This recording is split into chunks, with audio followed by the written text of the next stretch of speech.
Jupiter expands, Venus softens. Cancer makes it about the people, the collective. Cancer is nurture and matriarchy. Cancer is not the childish crybaby it is often reduced to. It is fearless in its advocacy and care for others. But what might all that entail with this coming Jupiter Venus conjunction? Find out on today's episode of Retrograde Radio, your deep cuts from the stars.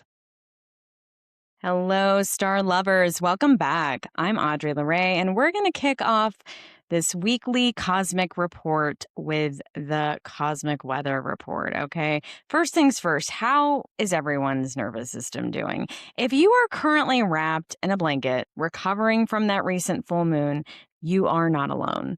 Between that Sagittarius Gemini tug of war and a brutal lineup of squares, Mars square Pluto, I'm looking at you, Venus square Saturn, the cosmic tension was giving unhinged group chat drama, as well as, revolutionary birthing tension striking at the core of the United States identity, aka Delaney Hall. So, take a deep breath, unclench your jaw. The sky is finally giving us a little hall pass this week, and the planetary vibes are shifting from a chaotic debate team to a much needed emotional spa day. Up first, on June 1st, Mercury finally dives into Cancer, switching our collective mental channel from scattered airwaves to deep water communication. Yeah, maybe a good time to go even further into like siren mermaid mode, commune with the dolphins, as I like to do in other dimensions. Mercury joins both Jupiter and Venus in Cancer. It's a watery cardinal stellium moment until Venus departs Cancer to go to Leo on June 13th. So, this may show up as the emotional processing of whatever tensions peaked on the full moon, echoing that peak moon worship energy, because Cancer is ruled by the moon. So our thoughts, words, and desires might get caught up in the undertow of our feelings and emotional processing. You said it. Highly emotionally charged. Absolutely. But it's also serving warm, sensual, and unbelievably soft, like the cookies I ate at 1 in the morning last night when I couldn't sleep. It's the perfect cosmic weather for crying in public or just staying home, lighting a candle, and texting your therapist that you finally get it. We are thinking with our hearts, so protect your peace and honor the mood swings. And speaking of Cancer transits, we have a rather auspicious and delicious one coming up next, too. Audrey, want to tell us about it? Yes. Okay, auspicious and delicious. Astro baddies, this is not a drill, as many of you know, and as many of you have probably been planning for or anticipating with excitement. One of the best and brightest transits of this year hits in early June. Venus and Jupiter are officially going to meet up. They're going to get all cute. They're going to go conjunct, and they're going to lock lips in a cosmic kiss in the sky on June 9th. When these two benefics get together, okay, expect blessings to pour in when it comes to love, luck, financial abundance, emotional nurturing, and more. The sky is the limit. If you have Cancer placements in your chart, particularly in the last decade, you are the cosmic favorite during this time. The universe is practically handing you a blank check and a bouquet of roses. Maybe, if only. It's soft, it's exalted, it's boundless nurturing, and it's a massive energetic upgrade from the tension we just survived. Cosmic weather is telling us to honor our emotions, but keep the doors open for blessings. Hydrate, romanticize your life, and let the benefics do the heavy lifting for a change. And speaking of mermaid life, we'll be diving in deeper into this delicious, auspicious, and rare transit in this episode of Retrograde Radio. But first up, let's get into the news. Oh boy, Peter Thiel has reportedly relocated his family to Argentina, bought a mansion in Buenos Aires, and enrolled his kids in school there. Yeah, Audrey, which is almost too on the nose. There's not even a joke to write about this. It wrote itself. Argentina, of course, is famously where a bunch of Nazis fled after World War II. So Peter Thiel moving there is less new chapter and more once more with feeling. He has reportedly been drawn to Javier Milei's libertarian government. Yeah, of course he has. Heavy sigh from someone that lived really close to New Hampshire. Libertarianism.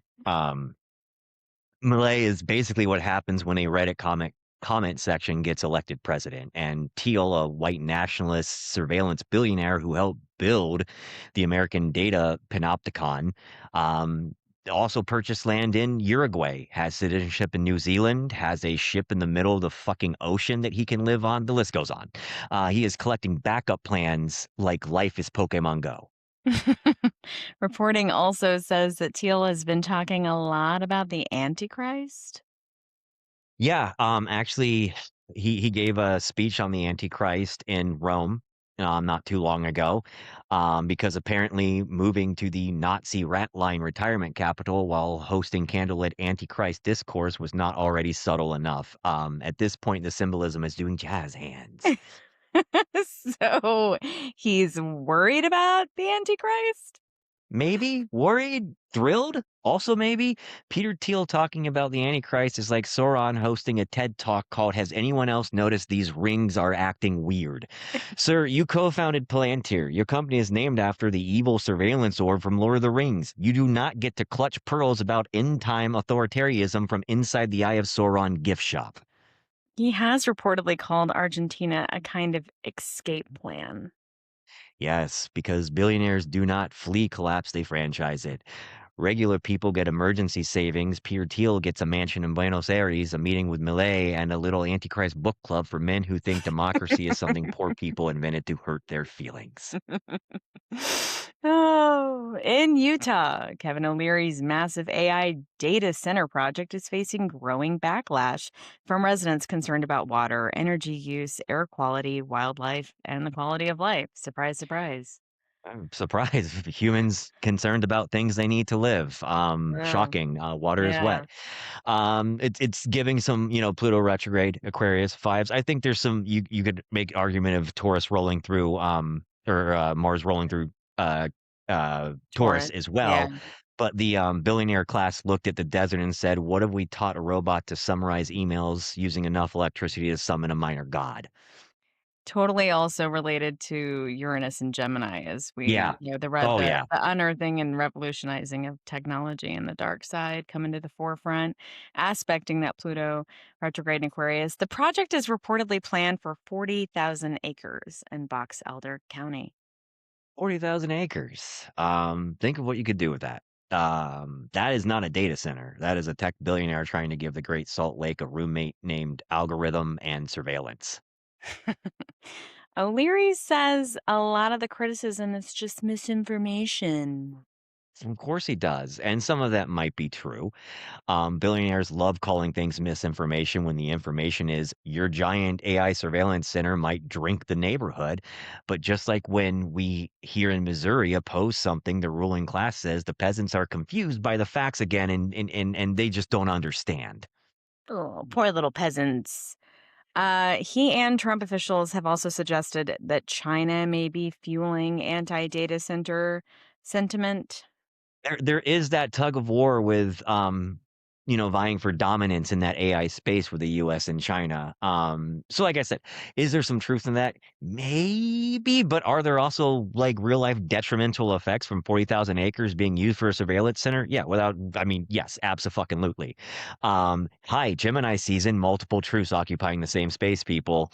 Mhm. Discern, discern, discern. Hey, Uh, nuance. Nuance has entered the chat. Absolutely. I think they have nuance blocked. I'm pretty sure everyone has just like, and it's there like, "Hi, remember me?" And everyone's like, "Who?" Residents say, "Please don't flatten our water table." So Chat GPT, who fucking AI, that chat can ho, write someone's that chat ho we all resignation know. email. Yeah, basically saying that like, AI can write someone's resignation email, and Kevin O'Leary says this is Beijing written all over it. I don't see this as Chinese propaganda. It's just farmers wanting land to farm on. Yeah, and people wanting water, in our future. Yeah. It's wild, wild concept that we wanna sustain Love's ourselves and getting protect wild, our Ed. resources. After weeks of rightfully earned backlash over the $10 billion Stratos project, Governor Spencer Cox signed an executive order establishing a new framework for data center oversight. And this kind of goes into the Venus and Cancer vibe. The state had to Mhm. step in and say, maybe, we're not sure. We're not convinced yet. Jury's out, but maybe home, water, wildlife, and breathable air should be considered before Mr. Wonderful builds Skynet with a visitor center. And it also ties into like that Venus square Saturn that we've been experiencing. Yeah. It's Venus, like, what do we value? Saturn, we need to set hard boundaries to protect what we value, like 100%. Yep. And then Saturn Uh, being in Aries, there's this burning of boundaries, mhm, structures, containers that mhm, don't work. mhm. So the White House is moving to give political appointees more power over federal grants. Just what we need. Yeah. Um, some Pluto retrograde in Aquarius here. The machine is not even pretending to be neutral anymore. It's just standing there with a clipboard asking, does this cancer research project sufficiently praise the king? Right. And I think that's also Mars square Pluto, right? Like Yeah, aggressively absolutely. going after power, and which we kind of talked about. We talked about leaders Sure. And being especially bullies and considering using. where Mars is at on this certain tyrant's chart too. Yeah. Yeah, Because it's 100%. on And his just, ascendant, and this is all about pleasing him. well, it's like in his, so Mars is in his 10th house currently, and it's squaring his ascendant. And yeah. And it's again kind of tying back into what you already said, but that Mars and Taurus kind of anchoring it back Mhm. into material resources. So the new rules would give appointees more say over funding decisions. This is all exhausting. Yeah. It's how you turn public service into a loyalty punch card. By 9 Mhm. acts of obedience, get the 10th grant reviewed. Critics say that it could politicize federal funding. You think? Yeah, right? I'm glad they're expressing, concerns, and I'm sure we'll settle on platitude of thoughts and prayers, right? That's all we can do to, solve this, but the horse left the barn, got a pack, and is now consulting for ice. Yeah. And speaking of horses and ice, I think we saw that come out in full force, We did. with Delaney Hall and using horses to intimidate and try to Literal horses, trample yeah. literal horses, which is very full moon in Sagittarius because we associate Sagittarius with With horses. the And centaur, yeah, and, even our friend Chiron, who we've talked about, when yeah. he gave up his immortality, became part of the Sagittarius constellation. So there, yeah, lot of horse symbol, and I believe you might know more about this, but the fixed stars that the moon and sun are on represent the Mhm. 4 horsemen, I Yeah, believe? I've seen Yeah? I Okay. yeah, shout out to someone in our, yeah, bringing that to our attention. Yeah, it was someone posted something about it. Like, I'm still new to learning about fic I think it all was, all the fixed stars, but yeah, I don't wanna shout it out incorrectly. Oh, yeah, anyway. So yeah, it's been an eventful week. Yeah, let's, hopefully we get let's soften it up a bit, let's Audrey. You soften it wanna talk to up. us about some Venus, and then we'll get in I'm gonna Yeah. bitch about capitalism. Uh, As per usual. yeah. Um, yeah. So because we're gonna be, like, digging into the Venus-Jupiter conjunction, we kinda wanna get into I kinda wanted to dive into, like, Venus lore as I do, as I am a lore lover. I love to get back to the origins and the mythological derivation of it all. And Mhm. so, it's interesting. And it's what I learned too in this process, right? Because there's like things and there's things you've read a million years ago, but then there's like when you do a refresher research, you're like, oh yeah, like and this is my particular favorite part of bringing deep cut perspectives to different Yeah. transits and different things. Because one thing that I realized in doing this research is that sometimes even I've done this, like we use Venus and Aphrodite interchangeably, but if you look at the mythology more deeply, like they are spinning entirely different remixes of what the Yes. divine feminine actually Yeah. is. And And so, I like, the know Greek surface level of that, right? But like, yeah. yeah. And so, like, the Greek Aphrodite and the Roman Venus, they hold, like, very different energetic frequencies, so I kinda wanna jump into that. And, so, like, Aphrodite's origins are pretty, like she's a baddie, and she's the if we had I mean, this is, like, if, like, we had a playlist for her origin story, like, this would be where I run in with, like, the metalcore, especially, like, a woman-fronted metalcore band like Spirit Box or something, because her origin story is wild and unhinged, and to me, it's, like, very metal. Um, Yeah, and it's and it's funny it's real quick because like it ties into Neptune, just sort of like the Medusa stuff. yes. Yeah, Neptune being a fuckboy essentially. Mhm. And it's deeply tied to the primal ocean. So we're Mhm. gonna get into like the oceanic and the sea connections to both goddesses, which is super tied to Venus and Cancer and the Venus Jupiter conjunction in Cancer. But according to the ancient poet Hesiod, I don't know if I'm saying that I think it's correctly. Hesiod, yeah. Hesiod. Uranus's genitals were cut off and thrown into the ocean, and out of that churning, wild, bloody sea foam, aka Aphrodite emerged fully formed. So she was born from severed genitals thrown into the ocean. Like, Mhm. yeah, okay.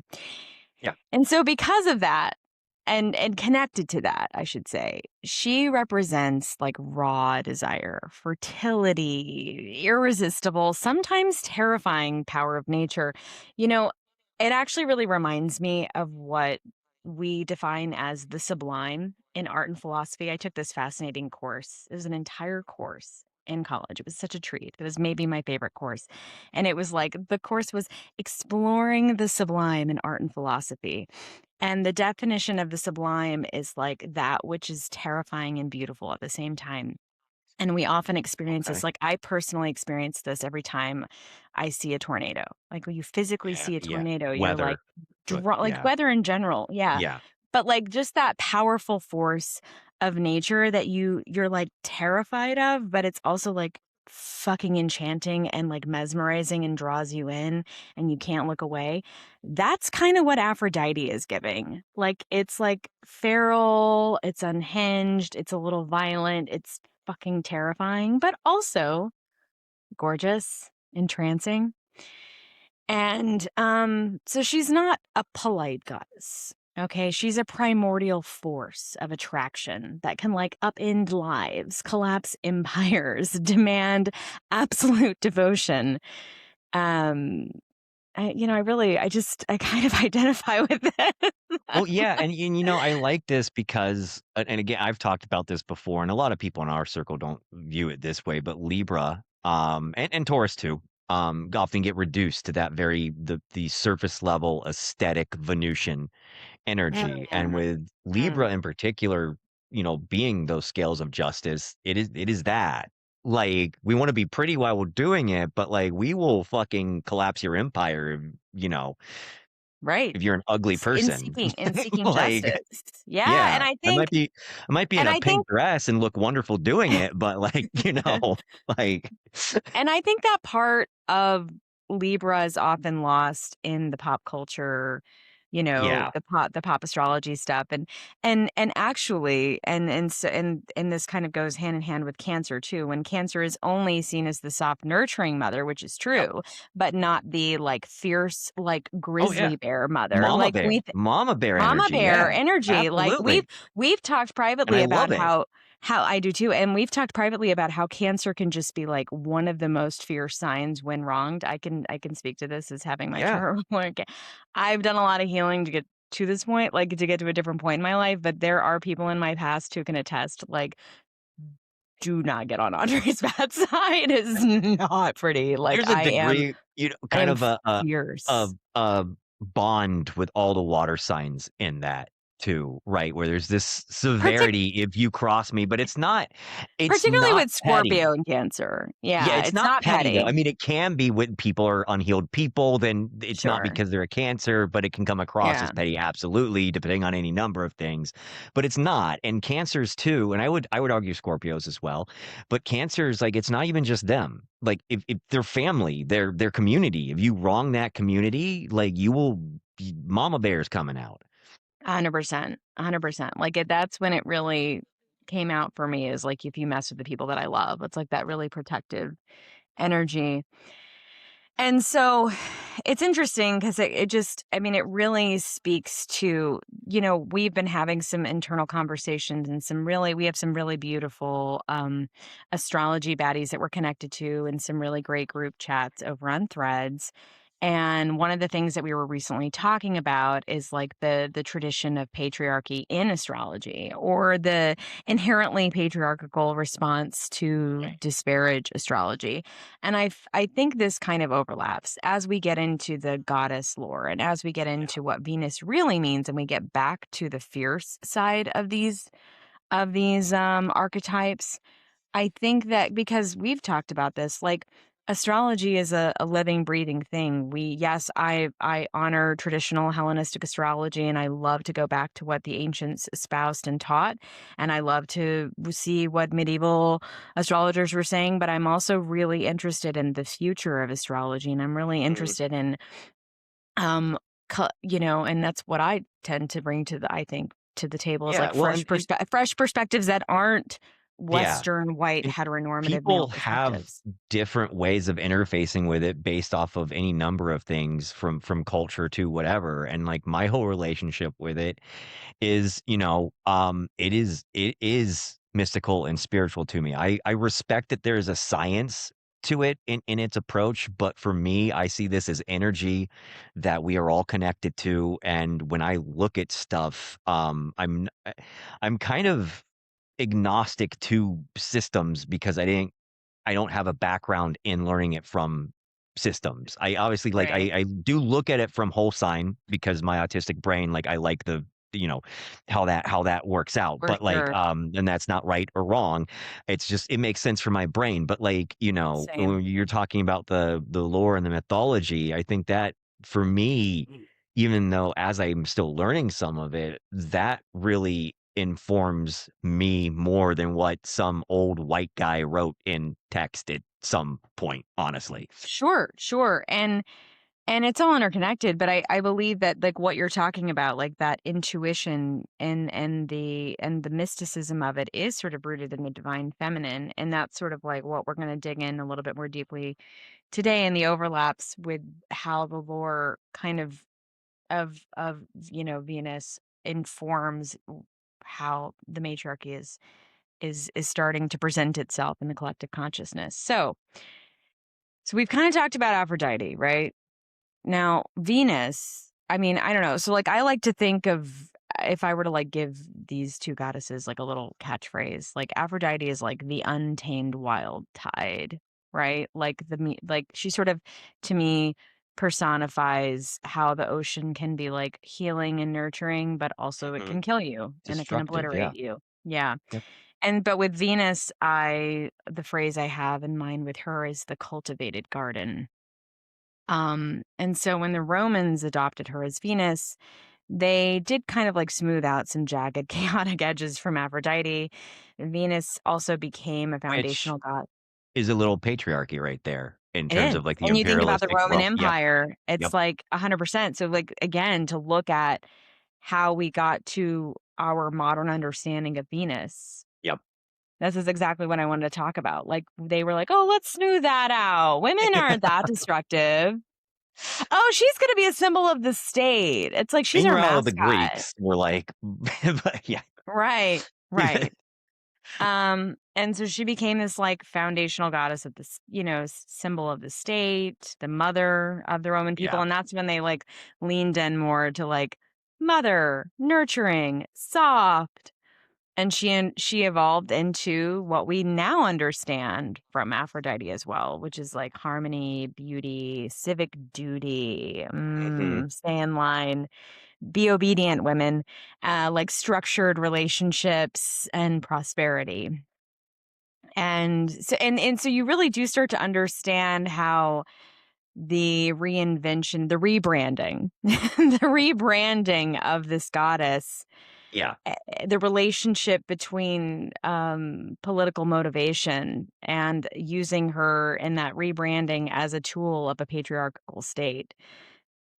This is why, like, I really wanted to dig into the Venus lore because it really starts to paint a picture of how we understand and work with feminine energy Yeah. And I mean, in astrology, and how we're going to work with it differently moving forward as we embrace collectively more and more and talk about and usher in hopefully a matriarchal revolution. And so, I mean, it's interesting because, like, while Aphrodite was like this wild sea storm, passion, violent, scary, like Venus is this like cultivated, like garden. I think of tarot wise, I think of oh, what's the harvesty, the Empress? Is it the not the Empress? Which tarot card? Why am I blanking on this? Which major arcana has that like earthy? I mean, it's like Queen of Pentacles energy, right? Like yeah, it's I mean, like it is Empress. Empress is like honoring yourself, self-care. I mean, you've got yeah, that, maybe even Temperance of finding that balance between the two, Empress, right? I yeah, think you could argue that that it applies to several of those. yeah, Justice is Libra, so that gives that Venusian energy of the scales again, finding that balance of what does justice mean, you yeah. know? But I think when they started to root when we started to root the rebranding into like prosperity and like earthy Mm, things and earthy delights, it almost took it's interesting because I just feel like it took it from this like oceanic, wild, untamed thing to something that's very structured and focused on like prosperity and like it's just it's a very interesting like it's almost like they're living in entirely different worlds but both of them though do ultimately have a little bit of a connection to the ocean. Obviously, I think more so Aphrodite, but I think we can see this in like certain Renaissance paintings and just certain paintings throughout history of like literally connecting Venus. I think that Botticelli's Venus and the shell and so we do have this interesting overlap between the ocean and Venusian energy. But like Aphrodite is often depicted riding a scallop shell or like emerging from the waves, flanked by dolphins. It's just kind of my dream job. Um, um, and like water is, if we dig into water and we think about it, like it's the element of the unquantifiable. It's memory, it's emotion, it's intuition, it's the collective subconscious. It's the mhm. deep dive. It's the deep dive. It's depth, right? It's depth. All of the water signs are depth. And I think of the connection between like the womb and water. And I think of the connection between blood and water and like Yeah. blood and I think of the connection between, women bleeding and water and being born of the sea, being born of the womb. So I thought this was all really like important as we start to think about as we start to like root into Venus, Jupiter conjunct in Cancer and like connecting it back to that Cancerian, um, that fierce, like the fierce, dark depths of motherhood. And I think about like, we like in the Victorian era, we expected women to be like, it's like purity culture and virginal and they're angels and they're perfectly behaved. Ha ha ha. I And mean, then and America adapted that to some degree in the yeah, 1950s, right? Like, for eh, sure. And I mean, I think it's there in our Protestant roots. We think about like Max yeah, Weber and the Protestant yeah, work ethic, and you think about the history of like Protestant culture in this country and how that contributed to our value systems and like even down to like being mhm, afraid to wear color and having to yeah. It's all like anyway, it's all like rooted in the fear of the dark feminine. And but when we think about like what motherhood actually is. And I think this is actually connected to something that I wrote back on a new moon that I think actually got you and I talking to some extent. And I was talking about how we're processing like in new moons are dark, and in those dark places, that's where things are born. And in this darkness, we are in the birthing pain of a new collective consciousness, Yep. and it is in a dark. We are going through dark times, but it's Yep. it's like the it's like the dark birthing process of the collective, of a new collective consciousness. And I think of like the darkness of a womb, the darkness of the ocean. Like the deep ocean is dark, right? It's like space. And this is Mhm. actually the imagery of this is actually something that I explored in a film that I made in my 20s called Heaven Is Now. And I had all these overlays of women diving into dark literal bodies of water and like overlaying it with the cosmos, and I had a lot of like weird womb energy and imagery, and it was all like overlapping the relationship between the womb and the cosmos, and there's this also this concept. Actually, ravens are associated with the dark great void in a lot of indigenous cultures. Mhm. This dark mysterious place is the place from which all things are born. And I just can't help but think about that when we talk about the oceanic aspect of these goddess archetypes, and how we're shifting into a new era, and how we're in the throngs of this dark place, but from this dark place is hopefully where something new will be born. And so, um this oceanic mythology, it's just like it's vibrating for me on a massive volume. Like Jupiter is obviously exalted in Cancer, expanding that. And it's been expanding it since last summer. And it I think it's really expanding that protective, nurturing, new, like birthing energy. And when Venus in Cancer merges with Jupiter and these great benefics, they're holding hands. It's, I think we have to remember this darker side of Venus because it's a benefic and because it Mhm. was rebranded as a soft feminine thing. I think we need to get back to the original lore of Aphrodite. And I think it almost connects it to some of the like Indian goddesses, right? And like and some of the more destructive and some of the more like violent goddesses. Like I think we need to understand that as a core when we're working with Venus energy. Like, yeah, we talked about in the cosmic weather report, it's Right. like very good. And it is good. But like I also think that like sometimes that destructive force that comes to upend your life is ultimately for good, but it's also like the you know, like, Aphrodite can like topple civilizations, but also can like topple your own. And to me, it like starts to really overlap with like Plutonian themes as well, Yeah. right? I That mean, because we're all transformation. plugged into an unnatural extractive system. So it's going to feel disruptive for us because that system is being dismantled and destroyed. Hmm. And even the ones of us that are more aware than some people on that journey of kind of this human healing journey and realization, i- just because like, we don't like the powers that be, um, them Yeah.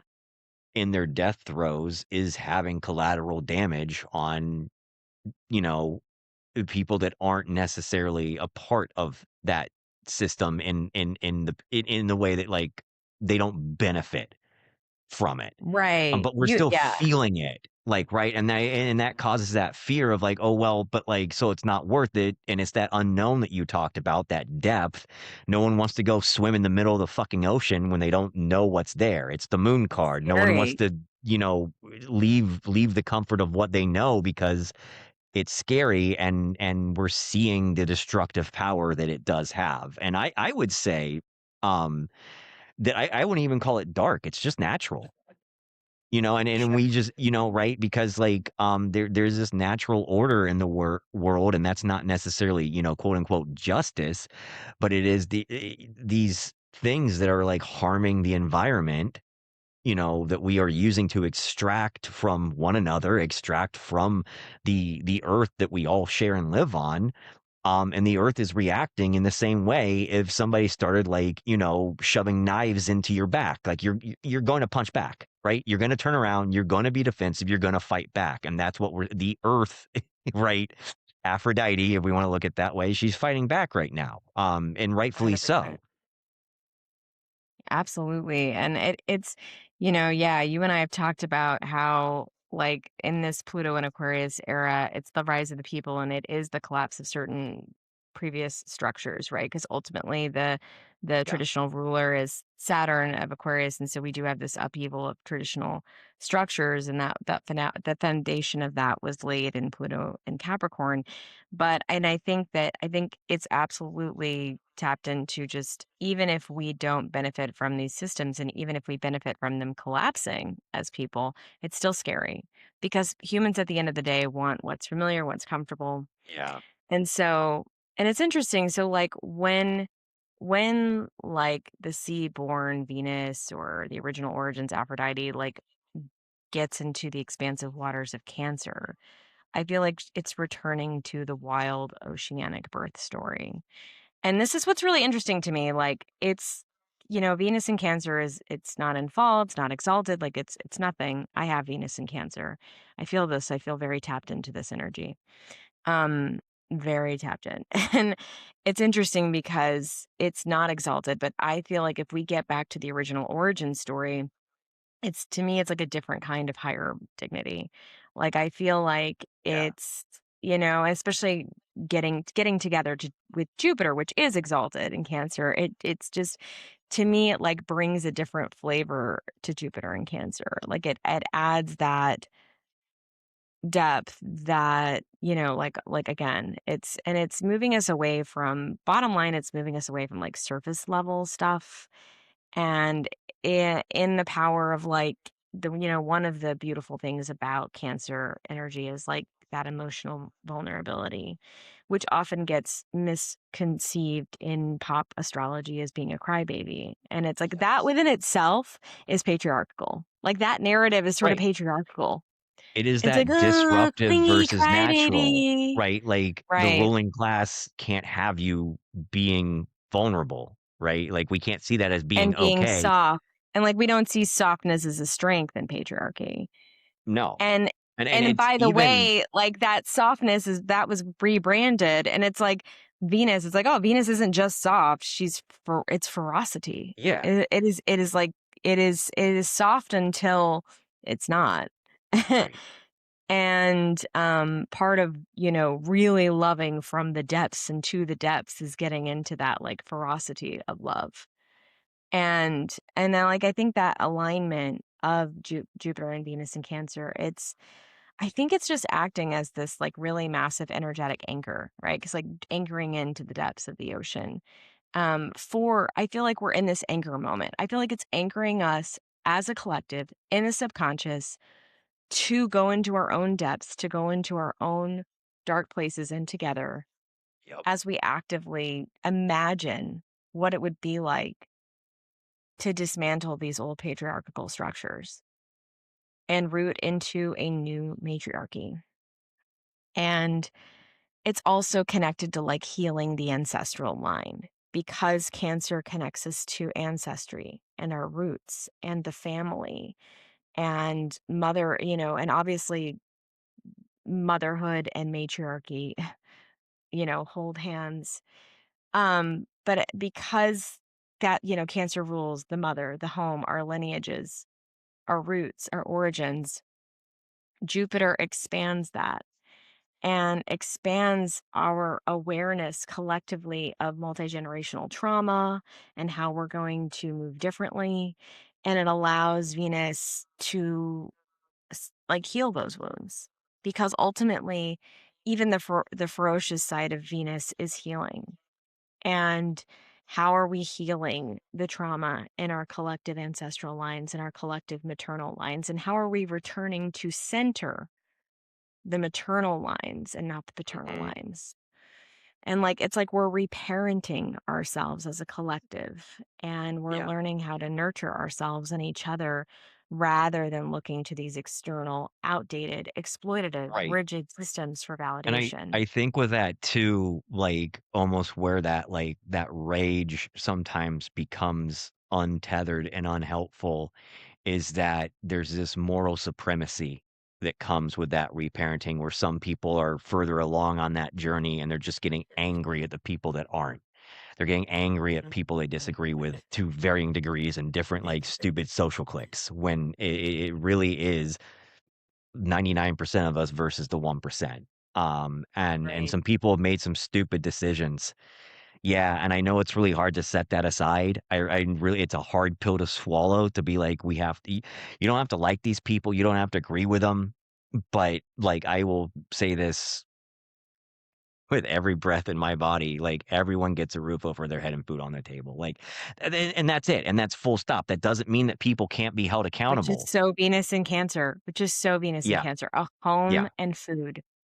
yep, You are nurtured. You deserve nurturing. It is a right. It is a human right. And this is side note, this is really I just got chills, but this is the second revolution in America because this the second revolution. This is the new era of Pluto and Aquarius because what was the yep, original revolution about? It was all about human rights. It was introducing human rights as like this new concept, but it was only like these like sort of abstract rights, the right to freedom and happiness. Okay, but we can't be happy if we don't have food, if we don't have a home. right. And And and this is and in that actually doc I was in that document where we established those rights during the revolution, we also, like, they made a point to say, "And also black people are only equal what, sure, 1/8 or sure. whatever, black people aren't equal to us." So, like, that's 100%. not It genuine. wasn't That's even right, not those rights it's weren't not even for real. everyone. It was for land-owning, affluent Yeah, white men, right? absolutely, and Right. that's 100%, and, like, not those natural. rights that were already, like, shallow and not deep and not real and not rooted in something real were already exclusive, and so it's really interesting because I've talked about this a little bit on this show, but I have a degree in global economics, and my thesis was on, integrating macroeconomic theory into human rights agendas. And I did like this 60-page piece thesis with the Ford Foundation and my mentor. And we did like this cross comparative analysis between the United States and the Mexican government. I bring all this up to say we realized, and this was 20 years ago, we realized at that time that the Mexican government had a infinitely more progressive constitution that actually outlined actual economic rights. So when we talk about the right to healthcare, we talk about the right to education, Mhm. talk about the right to water, to food, to housing. These are concrete economic rights. They aren't abstract. Oh, I have the right to freedom of speech. These things are valuable as well, but it's not an economic right. And so one thing that I actually did, and my mentor at the time, amazing person. I'm going to shout out Dr. Radhika Balakrishnan has gone on to continue to do this work. She's incredible. Is how do we actually, integrate these human rights initiatives into macroeconomic theory? It's a whole thing. But like, this is something that I think is going to be connected to this revolution. I think part of waking up as a collective and wanting to take care of each other and nurture in the spirit of matriarchy is figuring out how does everybody get housed? How does everybody get fed? How does everybody get healthcare? Like that is connected to this story of matriarchy. I Mhm. just wanted to Well, say we that. don't let people have $100 billion while somebody else can't even put food on their table. That I mean, Right. there Income is a pretty inequality easy is really at the yeah, it's like there it's all really about income is. I don't inequality. know that I'd call it an easy solution, but, like, it really is. Just those It's people should simple. not have that much money, full stop. Yeah. Like, Yeah. they shouldn't. Anyway,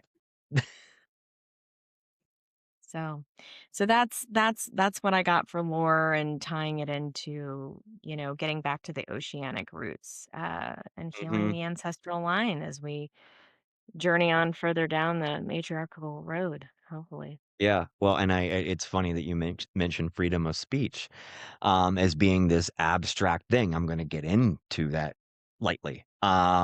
So I wanted to, before I go into kind of looking at patriarchy versus matriarchy, um, wanted to go back to the last episode and some stuff that Audrey and I have talked about, and even some stuff for people that follow us on Threads. Both of I have gone into, her and I have gone into further talking about this. We did the full moon episode, recording this on the full moon now, early in the day. So, and I haven't looked at my phone in a couple hours now, so who knows what's going on. But like in terms of like the situation in Delaney exploding, and so we have the moon in Jupiter ruled Sagittarius, and we have Jupiter in moon ruled Cancer. So I feel like, and Audrey framed this as kind of like an identity crisis for the nation, because if you look at the U.S. Sibley chart, we're in the first seventh house axis. Absolutely, from that U.S. centric position, seeing it in real time over the last few days. Absolutely, and that ties into stuff we talked about with Netanyahu having strong Sagittarius placements, the U.S. Being a Sagittarius rising, and foreign relations being in that seventh house of Gemini, where there is that disruption, where there is Uranus, lighting that up right now. We have world leaders where that axis is being lined up. And this full moon isn't loud on the world stage necessarily. Going up to this with some stuff that was happening, I've talked about this. I was like, what is going to happen with like Iran and that maybe, and that really is like, it's there. And I think it relates to Cancer because we have gas prices that are being kept low to make it seem like there's not an energy crisis looming.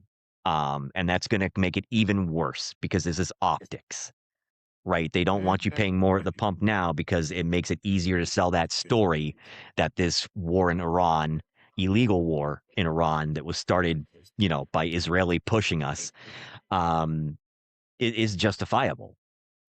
And that's very Cancer, right? I think there's that slow burn of resources of Mars rolling through Taurus right now too, of like stuff is kind of burning away. We're burning resources right now in real time.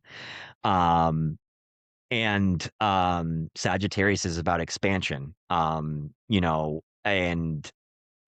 where did ICE get their tactics from? Where did police training? Where did they Yeah, get their training from for handling it's all, protests and the brutality? Israel, right? And that's national which is identity. also connected to Black Lives Matter and Yeah, and 100%. in I mean, general. And like, can I just interject? Like the yeah, yeah. policing of Black and brown neighborhoods and is What? a military Israel is a does that? military is a No. military occupation, and S- it's they were Yeah. trained. It's all connected to Israel. Anyway, Yeah. Well, we could do a whole episode on that. But yeah, anyways, that's just a side note. so there's that aspect of it too, and then just the Sagittarius, the expansion aspect on the world stage. Netanyahu has been talking recently about expanding more in Gaza. Oh, I'm shocked. 70% plus of Gaza now has to be controlled by Israel for the safety of the entire region, and they have pushed further into Lebanon, which is more expansion. And this very Sagittarius person, and Yeah. I'm just because I'm talking about Sagittarius, I have a stellium there. I love Sagittarius people. But when you look at it on a world stage with this very imperialistic patriarchal lens, it becomes about the expansion becomes colonialism, it becomes imperialism, it becomes oppressive, because it's that kind of secluded, this is this is my philosophy on the world, and it's right, and you're wrong, and I'm going to shove it down your throat with military force and by taking your land.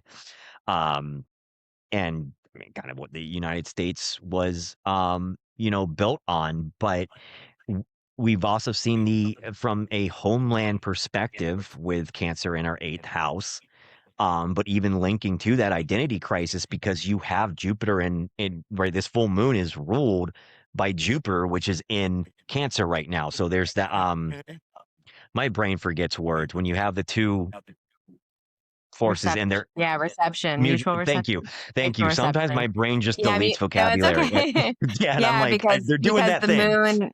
the moon is in Sagittarius, and it's, that rules Cancer, and Jupiter's in Cancer, Yeah. and that rules Sagittarius. So we have So we mutual have the reception. mutual reception happening. So this is, and the more I started thinking about it, Cancer in the eighth house. There's the shadow work aspect. It's a little different from the national stage or like a mundane chart, but I still think there's that like hiddenness energy of an eighth house. And we had that blow up when Jupiter was retrograde and there was that Capricorn stellium opposing it of, Yeah. January, February. And it felt like a test, like that Capricornian energy was testing boundaries, was testing containers, literally expanding containers that we put people in, right? Like, how can we do this and get the public to go along with it? And spin that, which you could also then bring in Saturn and Neptune and Aries, right? Because of the perception and the and the illusion of this is for our safety. This is for that Cancer stuff. This is we're being no, trust us, we're being the mama bear. We are protecting you. These people are bad, so we have to do this, right? Which And is, it yeah, which is, if I can interject, which I yeah, brought up, please. it's like that all of these, every time that they're, the past few years that ICE has been majorly in news cycles, it is connected to a major Cancer transit. Mars in Cancer was huge. Mars retrograde in Cancer, if you look back 25, 20, 24, 25, Yep. was huge for ICE stories. And now with Jupiter in Cancer, it's been major. And now with, more things going into Cancer, it's expanding because ultimately, and especially when it was Mars in Cancer, because, yeah, That was a rough that's, retrograde even for me personally. Like well, that, because Mars is exalted in Capricorn. And so it's right. in its, so it's a lower dignity in Cancer. And so technically, and one way that can show up in the ancient world is like this. It's like it's literally connected to being in jail or being in prison. It has that lore attached to it. And so it's interesting that's what we started to see with a lot of the ice stuff, is just sort of the Hmm. proliferation But of it these was concentration camps. dominating the media, right? You had every major news thing as compared to now, like almost no major news sites are there. They're trying to keep it's a lot of independent Right. And journalists. it's interesting because it's like it, They're being Delaney the in New Jersey right now, but right. yeah, But and it's interesting because the US has this Cancer stellium in the 8th house, and we're Sagittarius rising, right? But it's like this really weird interplay, which I think was exceptionally, which was like very loud on this full moon. But you've got the overexpanding, like sometimes, optimistic to the point of arrogance and hubris, identity of the US expanding. But then you've also got Cancer, which wants to go into a shell and wants to protect. So that's like yeah, that history of isolationism that the US has. yeah. And I think that really ties into the fear-based propaganda that goes into Oh yeah. the discussions around immigration and immigrants in this country. I think it's It's rooted in that nurture. 8th house. It's rooted in that 8th house, Cancer stellium. Yeah, and it's that guise of nurture, right? And it's what fascism does in all of its form. It presents a problem. The problem is immigrants. I don't believe in immigrants. I believe in humans. Okay. Like these are humans that our government is putting in cages in inhumane conditions. And I don't care where they came from. I don't care what imaginary line their parents gave birth in. It's bullshit. It's fake. It's imaginary. And I think some Neptune and Aries energy is kind of burning that of like, this isn't like we can't just be like this person is lesser because they were born on this line versus this line. It's stupid. It's Mhm. unnatural. Like it when you drill it down to that, like it really is just stupid that you would, Well, and you that's know, and that's connected to Neptune and Aries, by the way, historically always have mm-hmm, to they always overlap with wars that either expand or dissolve certain boundaries. So the Civil War, right. and even going back to the last Neptune and Aries transit prior to that, there was another. there were other wars and other conflicts in early colonial history in this Yep. country that had to do with land grabs and expansion. So I think that's also just in general. And like we're seeing this with like Greenland and like, and like bringing in Oh, yeah, Greenland Canada too, and just Panama, right. And like, yeah. like the fact that this is even being discussed is very Neptune and Aries. Sure, and I It's don't like yeah. spending too much time on the Führer himself, on the King Crybaby, but he has a Cancer, and that is coming through in, like, the most Oh, he toxic has Cancer transit. He's a mass. Gemini, but yeah. Oh, right, yeah, He's a Gemini, yeah, but he does have Cancer. Yeah, he has Venus and Mercury like I do. He Venus and has Mercury, Venus yeah, and that's Mercury in I thought he Cancer. was a Cancer Sun, Gemini was it, but yes, you're correct, thank you. Yeah, and I Um, mean, but he does have he and Elon Musk have I I've think, I've and we've never looked at talked about Musk's. like oh, yeah, it's a lot. It's Cancer, a Cancer energy. And we have talked about the dark side of Cancer energy with men in the patriarchy because it's an emotionally rooted sign. And traditionally, in the patriarchy, the only emotion that is allowed to be sublimated and to come out is anger. Anger, yeah, and And essentially so violence. that's what a Violence is lot of celebrated. men in patriarchal societies and in toxic masculine societies, that's what they end up demonstrating and embodying because Cancer is an emotional sign. So the only emotion that's allowed to come up is Right, anger and because we're not going to patriarchy. value softness and crying No, that's useless to them because it's not productive, right? And like capitalism is and the just another ego. arm of fascism, and if you patriarchy is just fascism, and what it does is how it functions at its core. If you drill down to it, I've said this before, but like I think it's really important to understand the basic kind of ethos of what fascism and authoritarianism is they're bullies that strong arm into power and then present a problem that doesn't exist, create that problem, and then say they're the only ones that can fix it. Like immigration is a big thing in this country. We're like, oh, like if you think about Trump coming down the escalator for his first presidential announcement and talked about a bunch of Muslims in disparaging terms, Mexicans in disparaging terms, and and I'm like, oh, this is and young naive me was like, oh, this is hopeless. No one's gonna. Well, here we are. Anyways, but Right.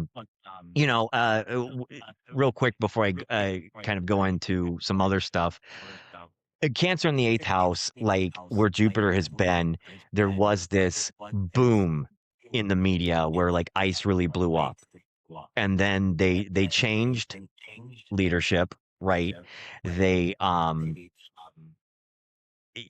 put Tom Homan in charge. Greg Bovino was like, resign, but he didn't resign. He was already planning on retiring, and they just it was optics, right? They've spun this as we're making these changes because it can't go on like this.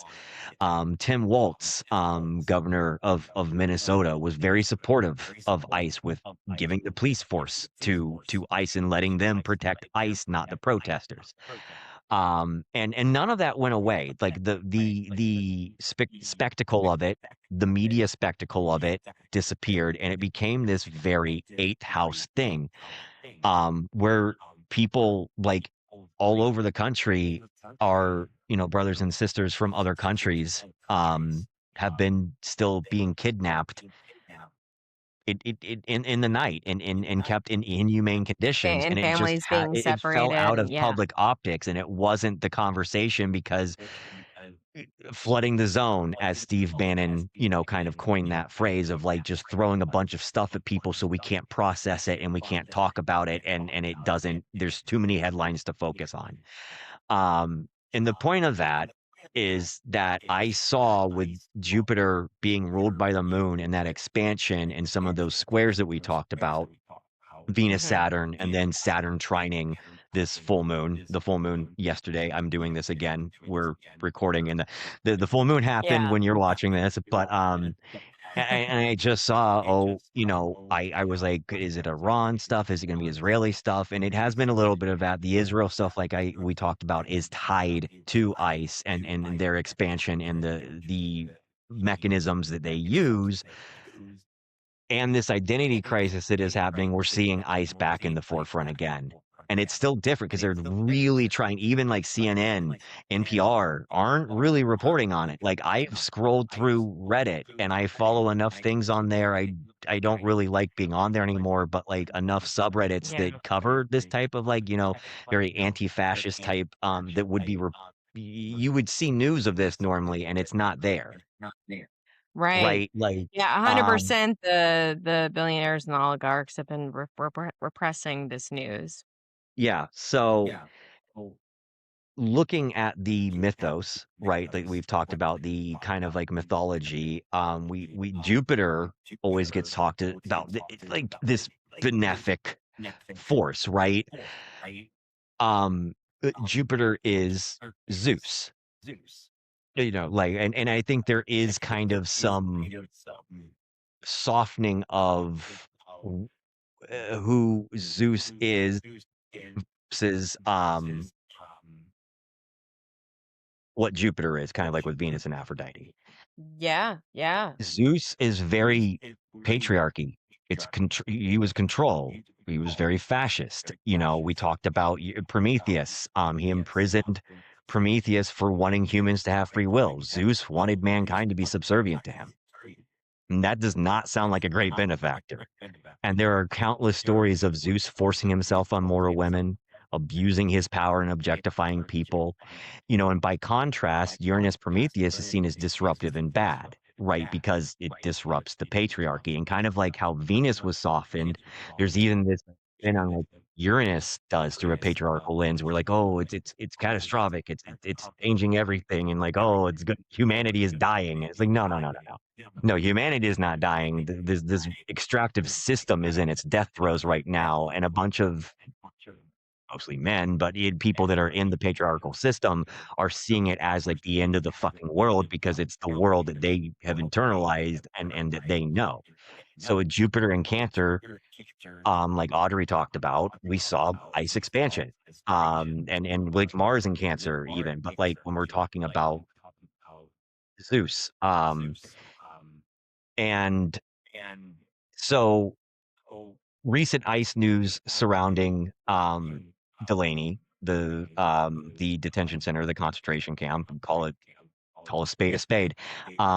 When there was that Venus Saturn square, news broke of hunger strikes that were starting, right? Um, Mm. over conditions, maggots in food, scalding hot water that was like burning the people. Like, oh yeah, we'll give you a shower, but you can't survive the shower, so you're not really getting it, right? Um, and what's really interesting is that Which is so Venus and Cancer square Saturn and Aries. Like yeah, Aries fire, like Venus, it's like can't water. Like it's so funny. That is like such a literal manifestation of Venus square Saturn. my microphone is being dumb. Okay. Yeah. But like that's it's like like Venus and Cancer, like Venus, your needs, water, we need to bathe, and like Saturn and Aries, like it's Yep. scalding hot. It's just like such a literal manifestation of that.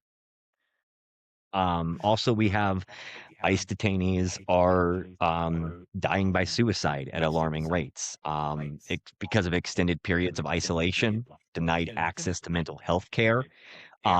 Female prisoners are giving birth. Eh, Um, like it, and supposedly, and I believe this because I believe the men involved would do this, but some of these women are also being sexually assaulted and raped in captivity that is Sure. leading to these pregnancies, right? I Mhm. do want to just stress the allegedly, right? Because it's not been proven, but Sure. like, yeah, But it's not a stretch of the imagination no, at it all. isn't. And I wanted Yeah. to read something real quick. This is the governor of New Jersey, her post relating to some of the stuff going on there.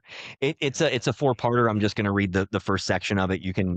She's on Threads, so you can would to her mistake and chagrin. But um, so last night Masked individuals at Delaney Hall attacked the barrier in the protected protest area and began aggressive and dangerous actions against Newark and New Jersey State Police, including throwing projectiles, utilizing the barriers as weapons, and lighting tires on fire in the street. These actions put both peaceful protesters and law enforcement in danger. There is video of the state police kicking down barriers and rushing protesters with nothing being thrown at the police. Mm-hmm. Nothing. Absolutely nothing. There's video of that. This is a Democratic woman mayor Mm-hmm. who ran on AIPAC money. So again, let's tie Israel to this because that matters. Mm-hmm. But Mm-hmm. she's lying in real time. She is gaslighting people. And And she is protecting the system literally and putting the patriarchal system, yep, over everything else, is which is so on one hand, she is saying that the situation at Delaney Hall is really bad inside, but she wants us to be nice about how we ask about fixing the problem. which is that second reiteration of Venus. It's like, oh, let's soften her At up and 100%. make her like support the state at all costs. Like it's 100% that. So you have this woman governor that used state police to set up. The other thing is they set up free speech zones. If you Mm, cross this zone, you do not no longer have free speech. You no longer have freedom to protest. That's not freedom. right. Like that 100 full stop, not freedom. And it's And also oh yeah, what sorry. it did was it caged off protesters because it Mhm. set these zones where they kind of like Mhm. caged them in. Police threw the gas canisters through the back of the crowd and Mhm. then flashbangs in the front of the crowd, which forced them back into the gas. And you want to tell me that the protesters were the one instigating? The people that are out there saying that these people should not be in this concentration camp, should not be starving, should not be like being treated inhumane like this, but we're being too hard on ICE? Do I have that right? Correct. Anyone from the Correct. New Jersey governor's office listening to this? Do I have that? Do I have that correct? And also, you've cut your phone lines so no one can even call and figure out what is going on. Mhm. They announced a curfew that went into effect at I think it was midnight Eastern time, and the notification of it came out at 1 a.m. Eastern time. There was an hour delay in when they let people know about it. I can't remember the exact time, but like also that is just that's disingenuous, and you're just egging people on and looking for um that fight because you're looking to frame and a different thing she wrote, she blamed it on out of state leftists because Democrats and liberals love to fucking blame leftists because we're Sure. so bad, we're so evil. I want a roof over everyone's head and food on everyone's table, and I'm just Right, and I God, wanna that's so protect the fucking environment, disruptive. but it's just Yeah, evil. God. Oh, geez. But Yeah. APAC doesn't want that, right? So, Mhm. you know, and my point with this, and I didn't even plan on having this to talk about today, and then like a woman who is just a woman in the patriarchy, women do not equal matriarchy. And that is not what the matriarchy is. And that is the patriarchy is not just men, and matriarchy is not just women controlling men. It's not Right. about control. And it's the failure of, I think, looking in a mirror of viewing change, matriarchy through the myopic lens of patriarchy. And that's by design, right? And even I struggled with that in my 20s. I saw I struggled with accepting feminism. Right. And as a young mass presenting person who was very closeted and was working through stuff. And I am a person that like I want to reach out and I want to help people grow. Right. I know there are definitely some other leftists who are just hungry for, you know, but whatever. Like I believe that the way through this is together. But Sure. people are seeing this in a very manipulated sort of way. And I think we're going to see that with both Saturn being containers and stuff, and Neptune, that kind of illusion and disillusionment. in Aries that's starting to be burned by the fires of that Martian flame, right? And people are aware on varying levels of the violence being enacted against the working class, whether that and against women, against black communities, indigenous communities, right? Is right there in our history. Um, Baked and into our people history. Yeah. Right, yeah. People then hear things like matriarchy and can't fathom anything other than just the opposite of men oppressing people, so it must be women oppressing people. Yeah, it's But a name a country. fascinating yeah, it's a if just to say, it's a very fascinating thing, we've lived and existed in these patriarchal systems for so long across many centuries, across many millennia, going back many cultures, that I think that there is that thing that's projected onto it like, "Oh, it's just women wanting to Right. enslave men or, subjugate men," and it's like, yes, no, that is not at all what matriarchy It is.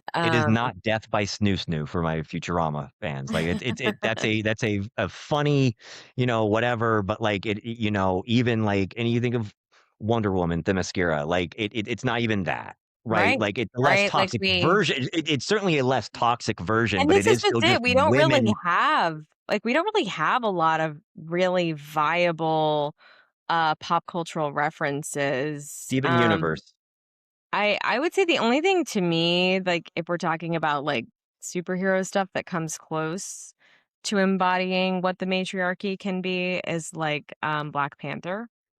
Um, Yeah, I and think more like has pop culture for sure. and Yeah, and when we're talking absolutely. about, like, pop cultural references, but, yeah, it's not about centering women, it's not about putting women over men, And it's that's about because it was directed and written by Ryan Coogler, who is a black 100%. man who understands black culture, which again, matriarchy, going back to like even African tribes, right? Like Mhm, it is more inherent than it is in a lot of white folk. right, Western, yeah, white-centric But stuff. you know, like with that and that kind of being like, oh well, I don't want to oppress, but I also don't want to be oppressed. And there's that tug of war internally with people. But name a country where women need laws to tell them not to marry and abuse children. Right, Like right. there aren't laws that tell women that they aren't allowed to rape somebody and then kill them so the child can be born.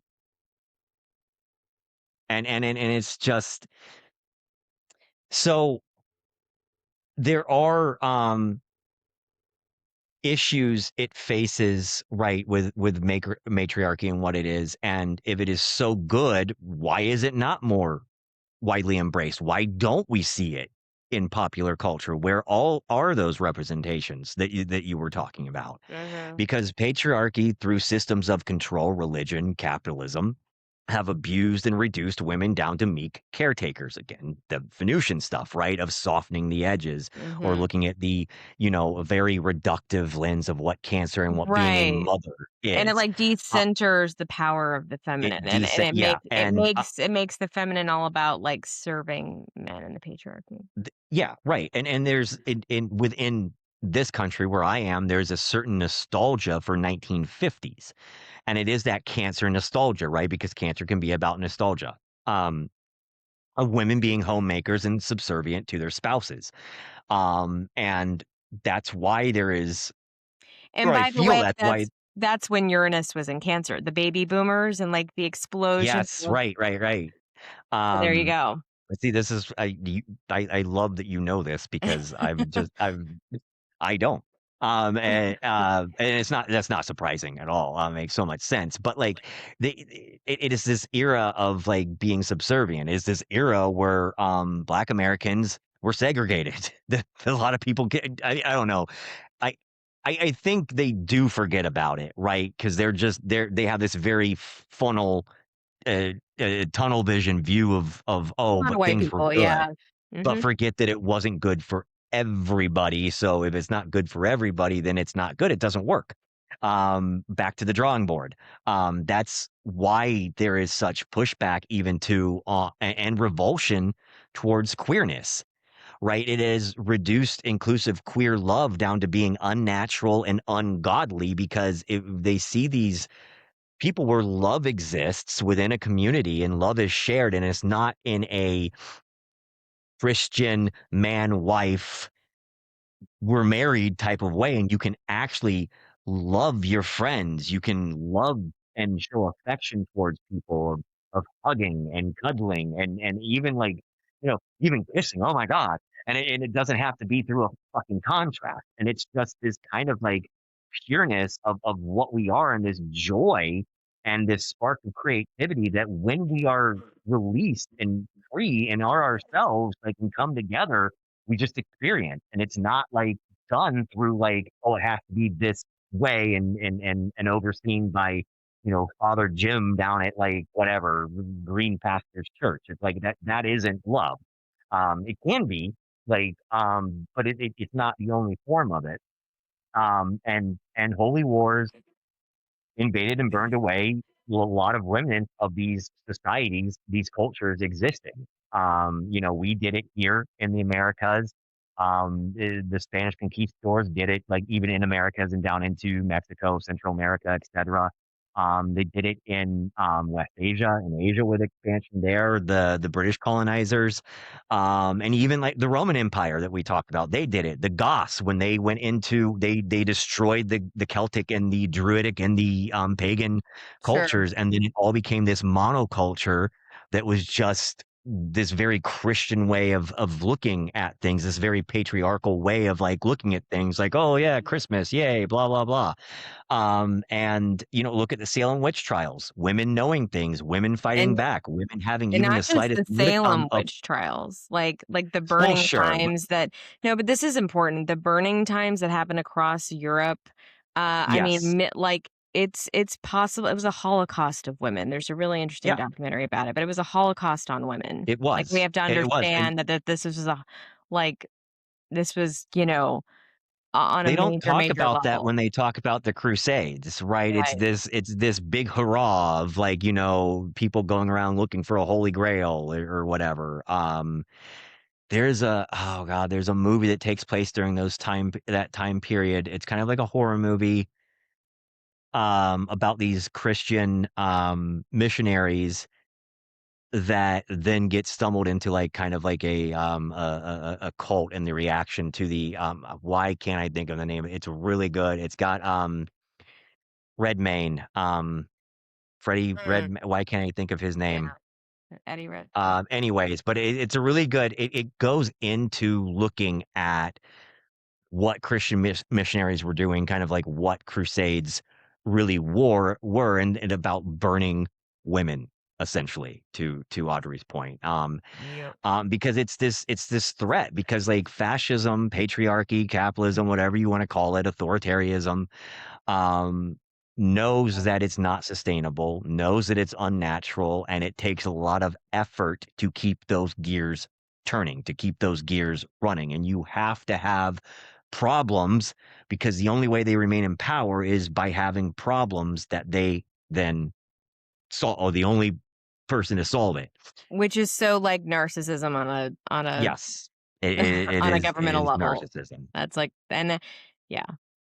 And I think that there's some really interesting um black thought leaders that have tied to narcissism to white supremacy, narcissism to Mhm. colonization. So anyway, Yeah, and I would extend that to any type of supremacy, like, sure. because if you look at even stuff like moral supremacy of like, we were talking about the astrology community, like, I'm educated and I see things this way, so like you're My wrong way because or you're the not. Like, highway. Yeah. yeah, like, or the moral supremacy of just like, like I voted for this Democratic candidate even though they were backed by AIPAC, so I'm a better person than you because you're the reason Trump got elected because you criticized Kamala Harris. You're the reason Trump got elected because you criticized like, and that's the stuff that like, is so patriarchal and by design. Like, we gotta stop that. Like, I get that it's a two-party system, and sometimes we have to settle for the lesser of two evils, but that doesn't mean that we stop holding them accountable, right? Like, I voted for Kamala Harris. I did not knock those doors for her because she refused to remove herself from the Biden administration's stance on Israel Sure, and the expansion into Gaza. She sure. refused to do that. Yeah, yeah, yeah.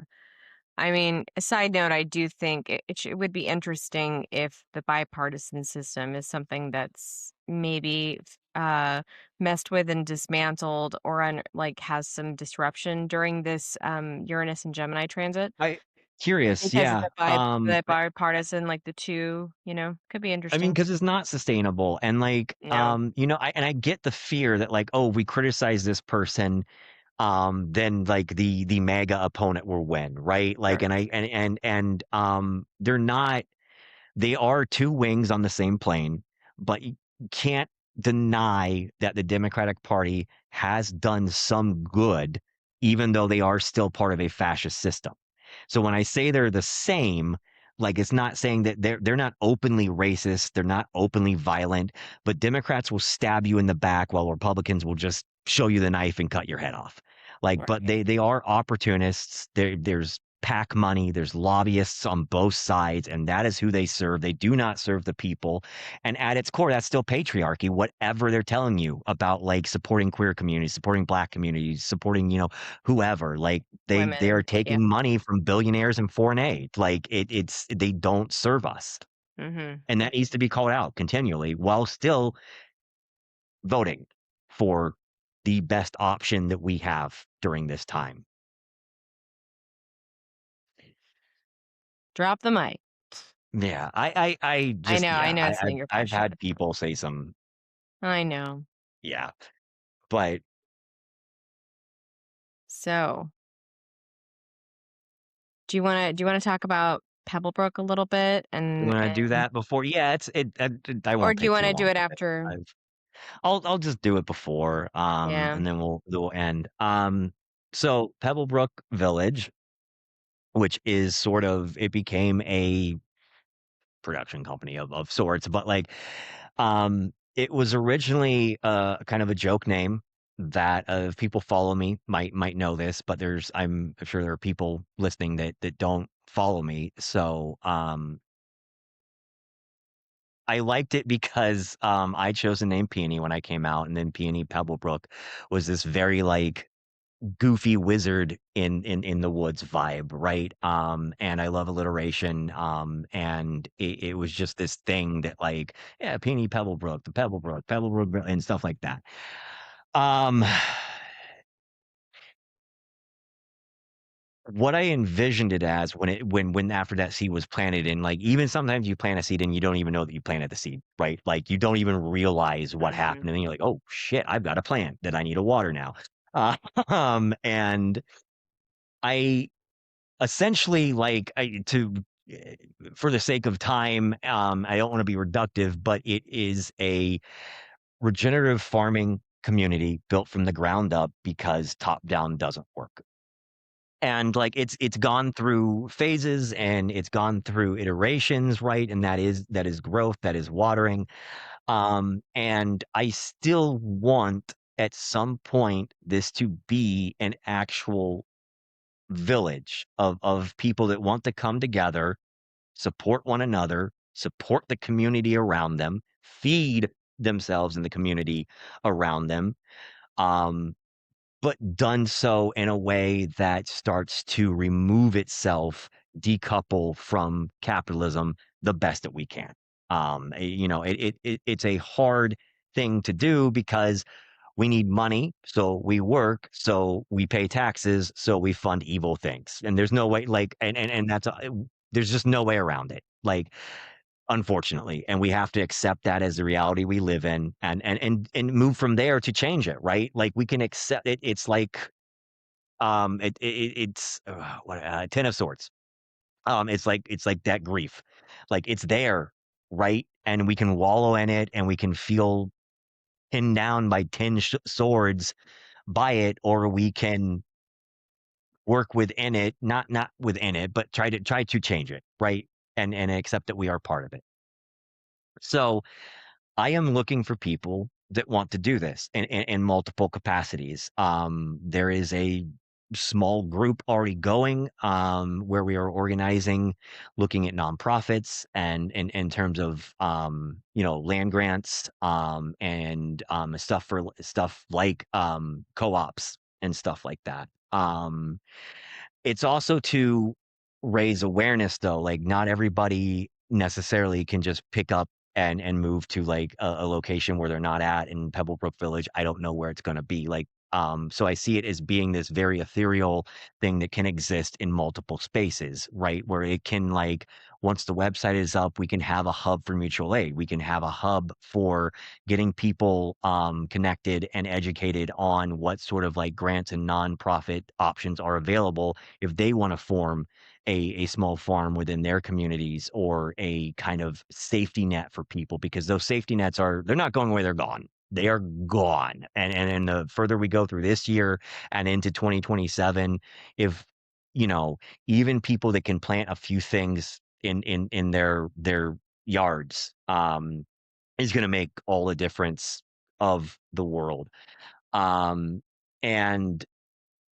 so virtually too, I think it's important just to come together with people that are like-minded. I don't have a background in agriculture. There are people listening that do and want to help. Please reach out to me. Like we need help.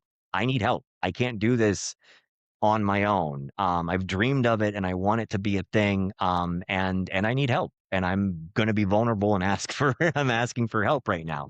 And like even if that's like, oh, this is the Seattle chapter, this is the whatever chapter, right? Like we're like we get funding to those out to do it in those locations.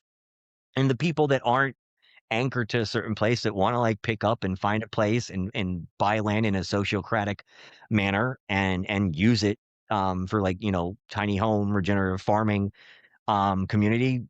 Again, reach out to me, please. I'm serious. I am fucking serious about this. With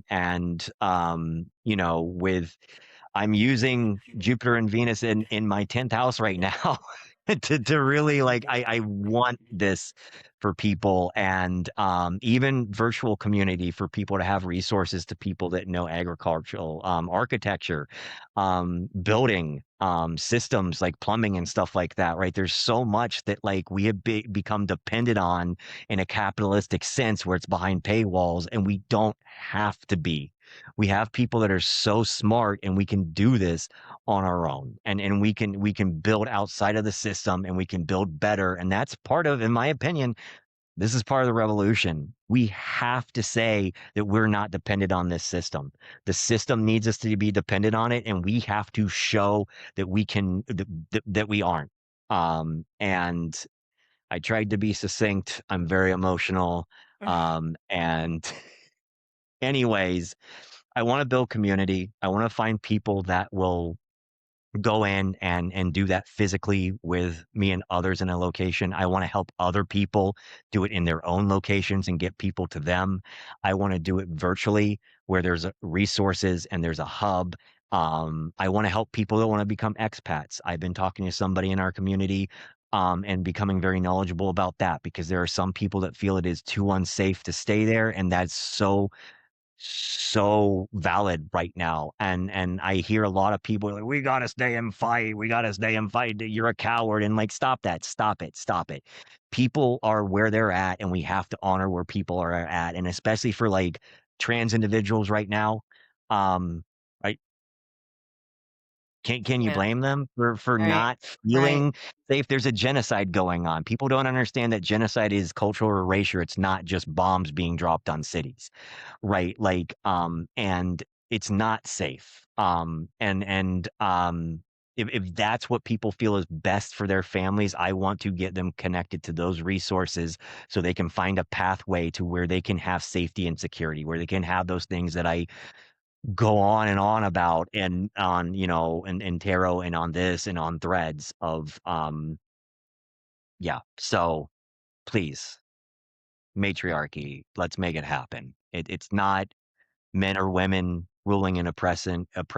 It is all of us coming together and building and protecting, and it is safety and security for one another within community that is intentional, based off of mutual aid, regenerative farming. Honor the land just as much as we honor ourselves. The land nourishes us. We have to nourish the land just as we nourish one another. We have got to stop destroying each other. We have got to stop destroying the land. I'm sorry, Audrey, I'm done. No, you're good. It's beautiful. Hey, Audrey, what are you listening to? Well, this week I'm revisiting an oldie but a goodie. Um, Something that to me really embodies the oceanic deep dive into matriarchy and goddess vibes. And then maybe it is the softer side, but there's power in that softness. Mhm, Um, Caribbean Blue by Enya. I love it. mhm, And when I put on that mhm. song, me personally, it like helps me reclaim the primal Aphrodite like power of the ocean and it Sure, gets me in like sure, mermaid yeah. mode, which I've been really feeling while Venus, I've been having my Venus return. I've always had like a mermaid thing since I was a little girl, and I feel that very strongly with Venus and Cancer. And when I close my eyes and I put that on and I listen to it, I just imagine the collective remembering that like our desires, our feelings, our intuitions, our dreams are all valid forms of intelligence. And in a matriarchal consciousness and in that future, how we feel about a structure of a society, it matters just as much as its productivity. Um, Mhm. and so that's what that like honoring that like what we feel really, really speaks to me Right. with that And song. and that softness too, patriarchy has, kind of degraded soft skills, which are also needed in community, where it's even I see it in some homesteading communities where it's like everyone has to work 8 hours and be strong and be able to build, and Right. like you can't like you need people that know medicine. You need people that can nurture and take care. You need that cancer. You need caretakers. You need people that cook, so when the workers are tired, someone else is Yeah, feeding them and they're not doing everything. Not everybody is doing everything. And sure. those that soft side of Venus still matters so much. Yeah. What it so, hey Peony, what are you listening to?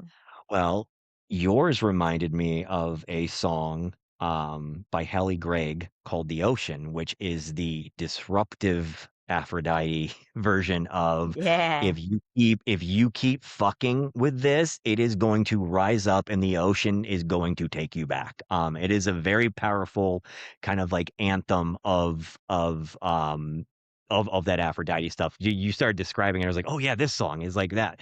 But, I've been listening to a lot of, to Everybody Scream, Florence and the Machine's latest album, just it's Femme Rage, which also, again, it's that Aphrodite vibe, and Everybody Scream, the title song is about, like, kind of like, I'm not silencing myself. I'm not being this soft, digestible woman for you. Like, I'm not doing that. And it's a very cathartic song. It's a very cathartic album. It is. I have a few albums in my repertoire that just will make me cry, and this is one of them. There is this spiritual awakening in it. There is this sort of deconstructing what we were told versus like how things turned out when we were like plugged into like, oh, this will make you safe, this will make you secure. It didn't. It absolutely it didn't. So that album in general, and then, an artist named Carsey Benton, specifically a song called "The Democrats," which I dedicate to the governor of New Jersey. Hi. She is very inspired by Nina Simone and John Prine, and is this blend of sultry jazz and pop punk protest anthems. And it is if you think of like, I'm blanking on his name. The guy that sang about punching fascists. Oh. Guthrie. Mm. Guthrie. I can't think of. Anyway, there was a lot of There was a big folk protest movement during like the Red Square scare, and even before that, of country artists. Back when country wasn't like just suburban pop stars, were very much about the working class, and she is not that country twang necessarily, but it's that same vibe of what those like folk protesters, like even like in the more pop culture for a name for people like Bob Dylan, right? Like the winds, yeah, times are changing and stuff like that. Mhm. It's very much in that and that vibe. More femme. You have some like a lot of like I said, jazz influence thrown into there, but it is sort of again this we've got to stop with this, and I like the song in particular, the Democrats, because it calls out both sides, and both sides are not serving the people, and that doesn't mean that there are not people within the Democratic sphere of things that aren't trying. I'm not going to bunch I'm not gonna put a bunch of people into a single container, right? And, we have got to hold people accountable when they're on the wrong side, though, no matter what shirt they wear. Um, so, yeah. All right. So, thank you so much for listening. I don't know if you want to close this out. Sure. Yeah, thank you.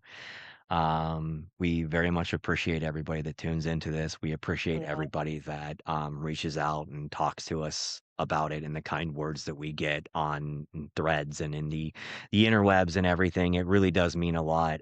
We put a lot into this. I've put a lot of me into building Pebblebrook Mhm. from the ground up.